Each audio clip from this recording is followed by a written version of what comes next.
நாம் இப்போ சென்னை மேற்கு மாம்பலத்தில் இருக்கிற காசி விசாலாட்சி சமேத காசி விஸ்வநாதரை தரிசிக்க போகிறோம். இந்த கோவில் 17ஆம் நூற்றாண்டில் கட்டப்பட்டதாக சொல்லப்படுகிறது. இதற்கு பழைய பெயர் மகாபெல்வ க்ஷேத்திரம்னு பேர் வைக்கிறது.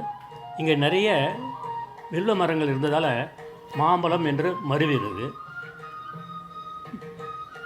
மகாபலத்தில் இது சுயம்புலிங்கமாக தோன்றியது. விஜயநகர பேரரசை சேர்ந்த நாயக்க மன்னர் ஒருவர் காசியில் வழிபட்ட பிறகு வந்துட்டு இருக்கும்போது அவரது கனவில் சிவபெருமான் தோன்றி தனக்கு கோயில் எழுப்ப படித்தார். அதன்படி அவர் என்ன பண்ணார்னா தென்காசியிலையும் சென்னை மேற்கு மாம்பலத்திலும் காசி விஸ்வநாதருக்கு கோவில் எழுப்பினார். மேற்கு மாம்பலம் காசி விஸ்வநாதர் கோயில் கிழக்கு நோக்கி 7 நிலை ராஜகோபுரமும் தெற்கு நோக்கி 3 நிலை கோபுரமும் அழகாக அமைந்திருக்கு. கோயிலுக்குள்ளே நுழைஞ்ச உடனே துவஜஸ்தம்பம், பலிபீடம், அப்புறம் நந்தி தேவர் இதெல்லாம் கடந்து நம்ம போனோம்னா நேர் எதிர கருவறையில் சிறிய வடிவான காசி விஸ்வநாதரை தரிசிக்கலாம். ரொம்ப அழகாக இருக்கும், காசியில் இருக்கிற மாதிரியே இருக்கும் பார்க்குறதுக்கு. அதே போல் தெற்கு நோக்கி அம்பாள் சன்னதி, காசி விசாலாட்சி காசியில் இருக்கிற மாதிரியே அழகாக சின்னதாக இருக்குது. இதை முடிச்சுட்டு நாம் அந்த கோவில் பிராகாரத்தில் போகும்போது 63 நாயன்மார்கள் பார்க்கலாம். பிரதான சன்னதியை சுற்றி விநாயகர் கோவில் இருக்குது தனியாக, சுப்பிரமணியர் கோவில், காசி விசாலாட்சி, சண்டிகேஸ்வரர் சன்னதியெல்லாம் இருக்குது. இந்த கோயிலுக்கு உள்ள பின்னாடி பெரிய அரச மரம் ஒன்று இருக்குது. அது கிட்டத்தட்ட 500 ஆண்டுகளாக இருக்கிறத சொல்கிறாங்க.